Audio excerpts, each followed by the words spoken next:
anak-anak, Assalamualaikum. Sehat semuanya kan? Kita lanjutkan materi tentang ekosistem ya. Kali ini kita akan membahas interaksi pada ekosistem. Sudah siap untuk belajar? Yuk langsung saja kita mulai. Bismillahirrahmanirrahim. Dalam sebuah ekosistem terdapat interaksi antar komponen. Komponen yang satu dan yang lain saling berhubungan dan tidak dapat dipisahkan. Dengan kata lain, semua makhluk hidup itu saling membutuhkan satu sama lain. Kamu butuh aku dan aku butuh kamu. Betul apa betul?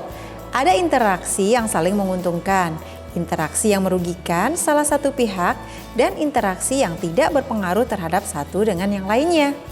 Selain itu, ada juga interaksi memakan dan dimakan yang disebut dengan rantai makanan. Interaksi yang terjadi pada komponen penyusun ekosistem dibedakan menjadi 3, antara lain interaksi antar komponen abiotik atau bukan makhluk hidup, interaksi antara komponen biotik dan abiotik, dan interaksi antar komponen biotik atau makhluk hidup. Masih ingat kan komponen biotik dan abiotik itu apa saja? Kalau lupa, tonton lagi ya videonya berkali-kali. Interaksi yang pertama adalah interaksi antar komponen abiotik atau bukan makhluk hidup. Yang pertama adalah komponen abiotik air.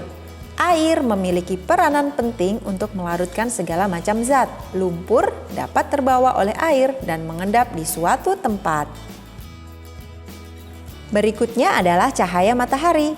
Cahaya matahari mengandung energi panas yang dapat menguapkan air. Lapisan tanah yang terkena panas matahari lama-kelamaan akan kering dan pecah-pecah. Pancaran matahari ke permukaan air akan membuat air menguap dan akhirnya akan membentuk awan.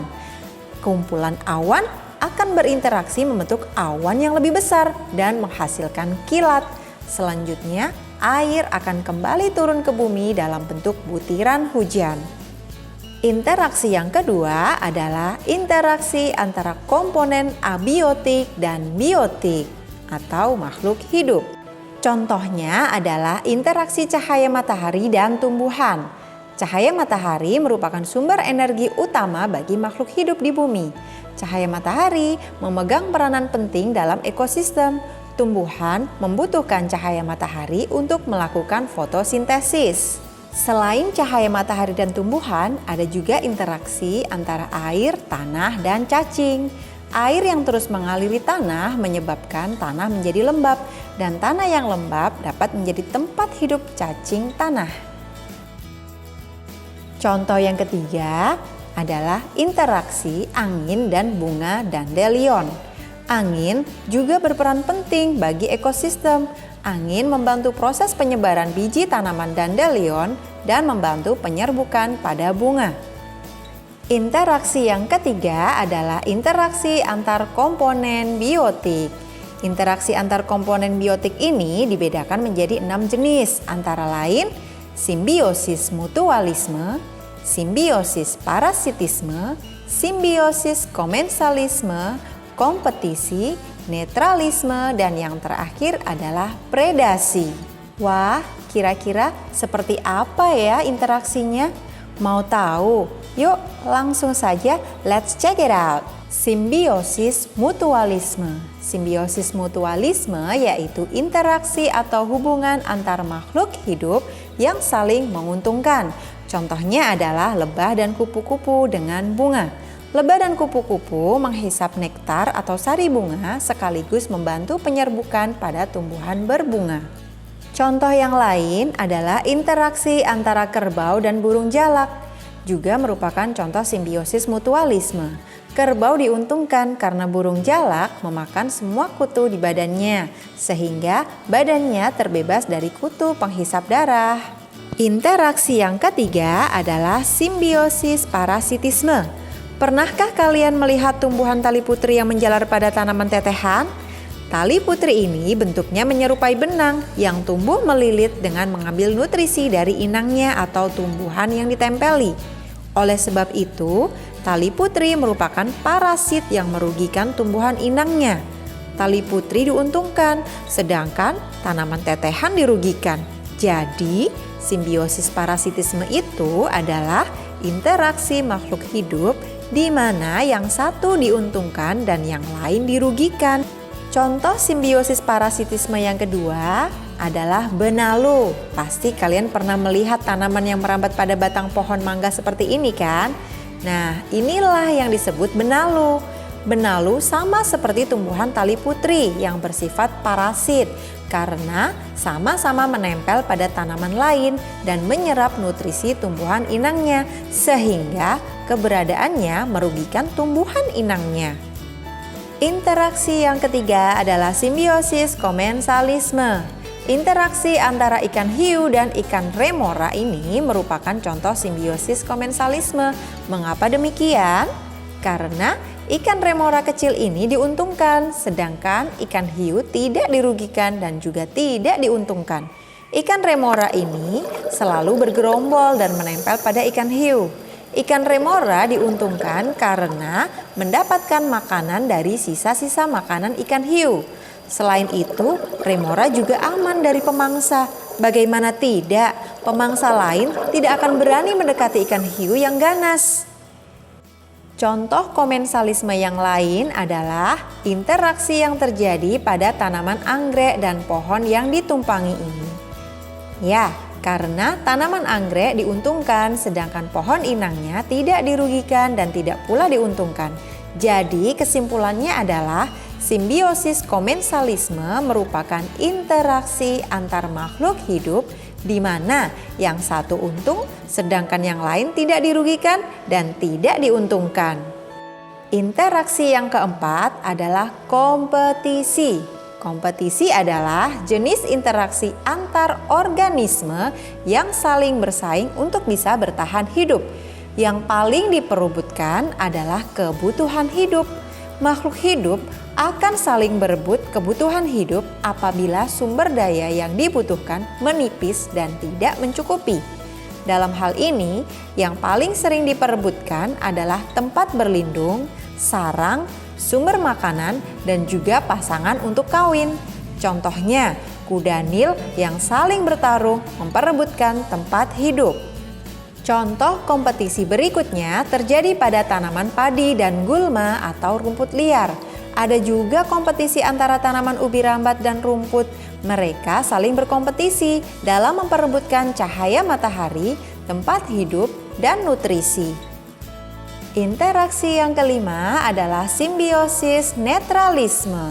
Netralisme adalah interaksi antar individu yang saling lepas atau tidak saling memengaruhi. Biasanya terjadi pada organisme yang jenis makanannya berbeda dan menempati tempat yang sama. Contohnya pada gambar ini adalah domba dan ayam. Karena domba pemakan rumput sedangkan ayam pemakan biji-bijian, sehingga tidak akan terjadi persaingan. Contoh simbiosis netralisme yang lain adalah interaksi antara gajah dan jerapah. Kedua jenis hewan tersebut sama-sama menempati tempat yang sama, tetapi tidak saling mengganggu dan berebut makanan. Interaksi yang terakhir adalah predasi. Dalam siklus interaksi antar makhluk hidup akan selalu terdapat hubungan satu spesies memakan spesies yang lain.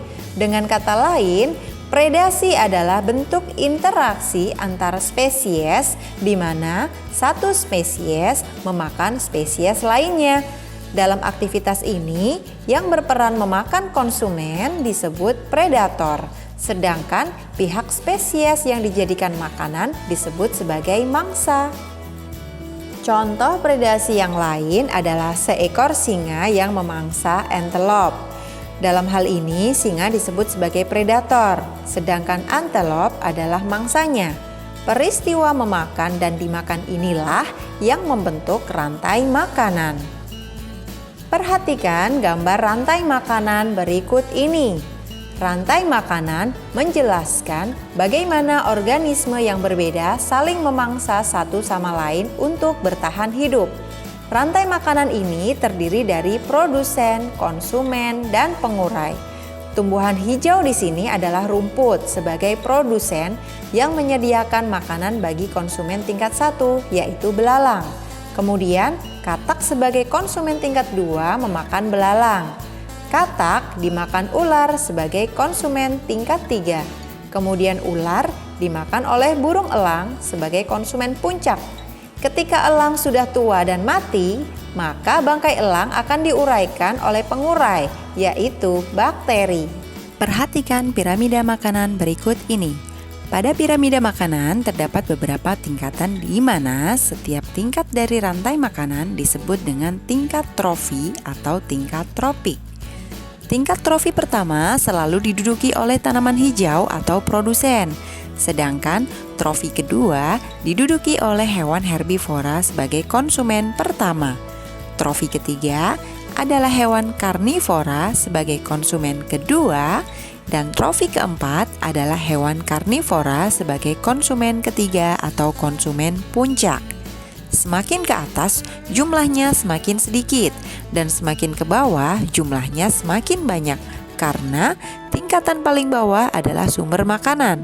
Jika produsen jumlahnya lebih sedikit, maka keseimbangan ekosistem akan terganggu, karena kebutuhan makanan untuk konsumen pertama tidak terpenuhi. Sampai di sini sudah paham tentang interaksi makhluk hidup pada ekosistem? Kalau belum paham, disimak lagi ya videonya. Untuk lebih memahami interaksi pada ekosistem, coba kalian cari tahu interaksi yang terjadi pada ekosistem sawah. Kira-kira apa ya yang akan terjadi jika burung banyak diburu? Semoga video pembelajaran ini bermanfaat. Jangan lupa like, komen, dan subscribe. Terima kasih dan sampai jumpa. Wassalamualaikum warahmatullahi wabarakatuh.